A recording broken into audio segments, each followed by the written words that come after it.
RSSನ ban ಮಾಡಬೇಕು ಅಂತೇಳಿ ಏನು ಇವತ್ತು ಹೇಳಿಕೆಗಳನ್ನ ಕೊಡ್ತಾ ಇದ್ದಾರೆ.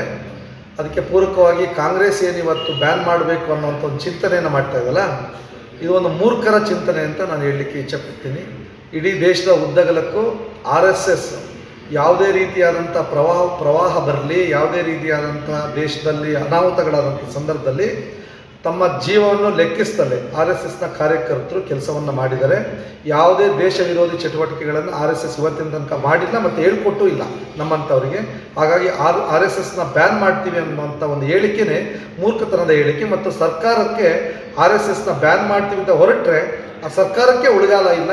ಸರ್ಕಾರದ ಏನು ಒಂದು ಕೊನೆ ಮೊಳೆ ಒಡಿಸ್ಕೊಳ್ಳೋಂಥ ಕೆಲಸ ಸರ್ಕಾರ ಮಾಡುತ್ತೆ ಅಂತೇಳಿ ನನ್ನ ಅನಿಸಿಕೆ. RSS ಇದೊಂದು ದೇಶಭಕ್ತ ಸಂಘಟನೆ, ಸಾಂಸ್ಕೃತಿಕವಾಗಿ ಇರ್ತಕ್ಕಂಥ ಒಂದು ಸಂಘಟನೆ. ಈ ಸಂಘಟನೆಯನ್ನು ಬ್ಯಾನ್ ಮಾಡಬೇಕು ಅಂತ ಹೇಳಿ ಪ್ರಿಯಾಂಕ್ ಖರ್ಗೆ ಅವರು ಮುಖ್ಯಮಂತ್ರಿಗಳಿಗೆ ಪತ್ರವನ್ನು ಕೊಡ್ತಾರೆ. ಆ ಪತ್ರಕ್ಕೆ ಮತ್ತೆ ನೋಟ್ ಹಾಕಿ ಸಿದ್ದರಾಮಯ್ಯ ಕೊಡ್ತಾರೆ.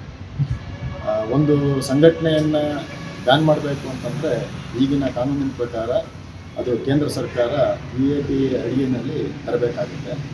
VAP ಅಡಿಯಲ್ಲಿ ಬರ್ತಕ್ಕಂಥ ಏನು ಅಂಶಗಳಿದೆ ಅದರಲ್ಲಿ ಯಾವುದೇ ಒಂದು ಅಂಶವೂ ಸಹ ರಾಷ್ಟ್ರೀಯ ಸ್ವಯಂ ಸೇವಕ ಸಂಘಕ್ಕೆ ಸಂಬಂಧಪಡುವುದಿಲ್ಲ.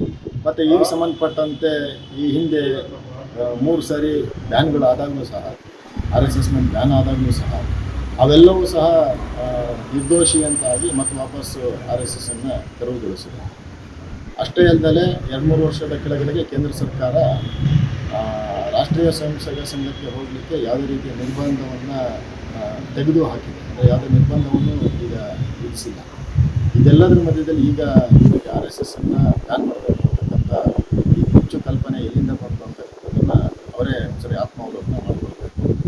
ಇದುವರೆಗೂ ಆಗಿರ್ತಕ್ಕಂಥ ಯಾವುದೇ ಗಲಭೆಗಳು ಇತ್ಯಾದಿ ಏನೇನು ನೋಡೋದು ಅದೆಲ್ಲದರ ಹಿಂದೆ ಯಾವುದೇ ಒಂದು ಮುಸಲ್ಮಾನ್ ಸಂಘಟನೆಗಳಿರ್ಬೋದು ಅಥವಾ ಭಯೋತ್ಪಾದಕ ಕೃತಿ ಇರ್ಬೋದು, ಅವುಗಳೆಲ್ಲ ವಾಸನೆ ಅದರಿಂದ ಕಂಡುಬರುತ್ತೆ. ದೇಶದಲ್ಲಿ ಇಷ್ಟು ವರ್ಷದಲ್ಲಿ ರಾಷ್ಟ್ರೀಯ ಸ್ವಯಂ ಸೇವಕ ಸಂಘದ ಯಾವುದೇ ಕಾರ್ಯಕ್ರಮ ಇರ್ಬೋದು, ಯಾವುದೇ ಪಥಸಂಚಲನಗಳಿರ್ಬೋದು, ಬೀದಿಗಳಲ್ಲಿ ಹೋದಾಗ ರಂಗೋಲಿ ಸಾರಿಸಿ ಅದಕ್ಕೆ ಸ್ವಾಗತವನ್ನು ಕೊಟ್ಟಿದ್ದಿದೆ. ಯಾವುದಾದ್ರೂ ಸಾರ್ವಜನಿಕರು ಇದರಿಂದ ನಮಗೆ ತೊಂದರೆ ಬರ್ತಿದೆ ಅಂತಕ್ಕಂಥ ಒಂದೇ ಒಂದು ಕಂಪ್ಲೇಂಟ್ ಏನಾದರೂ ಇವ್ರ ಹತ್ರ ಬಂದಿದ್ದರೆ ಆಗ ಅದನ್ನು ಪರಿಗಣಿಸೋಕ್ಕೆ ಇವರು ಯೋಚನೆ ಮಾಡ್ಬೋದಾಗಿತ್ತು. ಆದರೆ ಯಾವ ರೀತಿಯಾಗಿರ್ತಕ್ಕಂಥ ಆಧಾರವೂ ಇಲ್ಲದೆ ಇರತಕ್ಕಂಥ ಇವರೊಂದು ಹತಾಶವಾಗಿ ಮುಂದೆ ತಮ್ಮ ಸರ್ಕಾರ ಉಳಿಯುತ್ತಾ ಇಲ್ವೋ, ತನಗೆ ಅಧಿಕಾರ ಸಿಗುತ್ತಾ ಇಲ್ವೋ, ಅಥವಾ ಇದೇ ತನ್ನ ಕೊನೆಯ ಅಧಿಕಾರದ ಅವಕಾಶವೇನೋ ಅನ್ನೋದು ಪ್ರಿಯಾಂಕ್ ಖರ್ಗೆ ಅವರು ಮಾತಾಡ್ತಾ ಇದ್ದಾರೆ. ಈ RSS ಸಂಘಟನೆಯನ್ನು ಬ್ಯಾನ್ ಮಾಡೋದು ಅಷ್ಟು ಸುಲಭ ಅಲ್ಲ. ಇದೊಂದು ಕಿವಿ ಮಾತು ಹೇಳೋಕ್ಕೆ ಇಷ್ಟಪಡ್ತೀನಿ.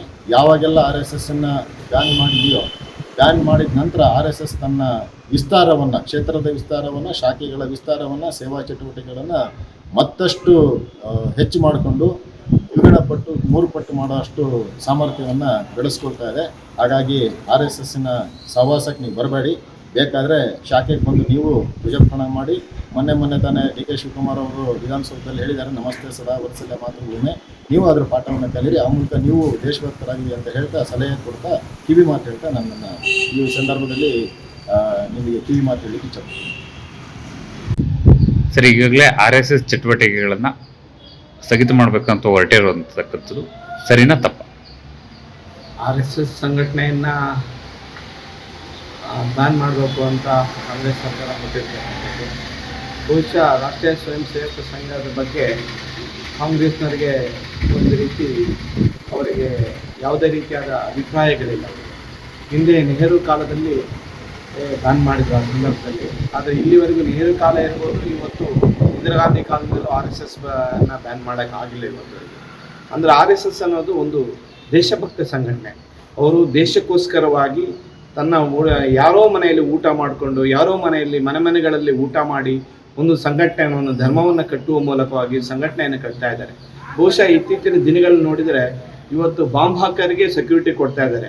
ಆದರೆ ಈ ದೇಶದಲ್ಲಿ ದೇಶವನ್ನು ಕಟ್ಟುವಂಥ ಈ ಸಂಘಟನೆಯ RSS ಸಂಘಟನೆಯ ಕಾರ್ಯಕರ್ತರ ಮೇಲೆ ಬ್ಯಾನ್ ಅನ್ನೋ ದೃಷ್ಟಿಯನ್ನು ಹೇಳ್ತಾ ಇರ್ತಕ್ಕಂಥದ್ದು. ಬಹುಶಃ ಮೊನ್ನೆ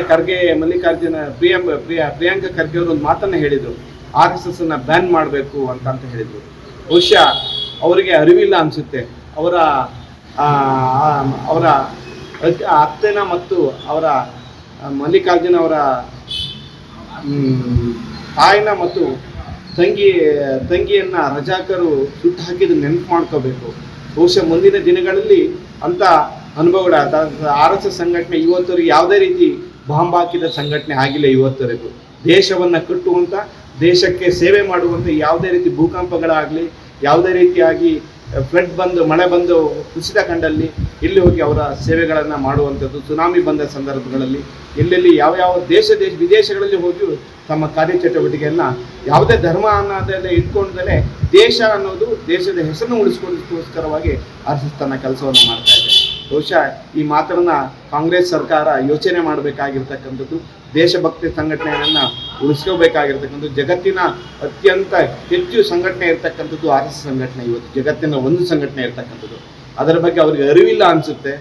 ಪ್ರಿಯಾಂಕಾ ಖರ್ಗೆ ಅವರಿಗೆ, ಅವ್ರು ಇನ್ನೂ ಸೆಕೆಂಡ್ PUC ಓದಿರ್ತಕ್ಕಂಥ ಈಗಾಗಲೇ ಪಂಚಾಯತ್ ರಾಜ್ ಇಲಾಖೆನೇ ಕೊಟ್ಟಿದೆ. ಬಾಯಿಗೆ ಬಂದಂಗೆ ಮಾತಾಡ್ತಾರೆ. ಅವರಿಗೆ ದೇಶದ ಬಗ್ಗೆ ಅಭಿಮಾನ ಇಲ್ಲ, ಧರ್ಮದ ಬಗ್ಗೆನೂ ಅಭಿಮಾನ ಇಲ್ಲ. ಹಾಗಾಗಿ ಅವ್ರ ಬಗ್ಗೆ ನಾನು ಹೇಳಲಿಕ್ಕೆ ಇಚ್ಛೆ ಪಡೋದು. ನಿಮ್ಮ ಫುಲ್ ಹೆಸರು ಹೇಳಿ ಸರ್. ನನ್ನ ಹೆಸರು ರಘು, ಜಿಲ್ಲಾ ಕಾರ್ಯದರ್ಶಿ PG ಮೂಡಿಗೆರೆ.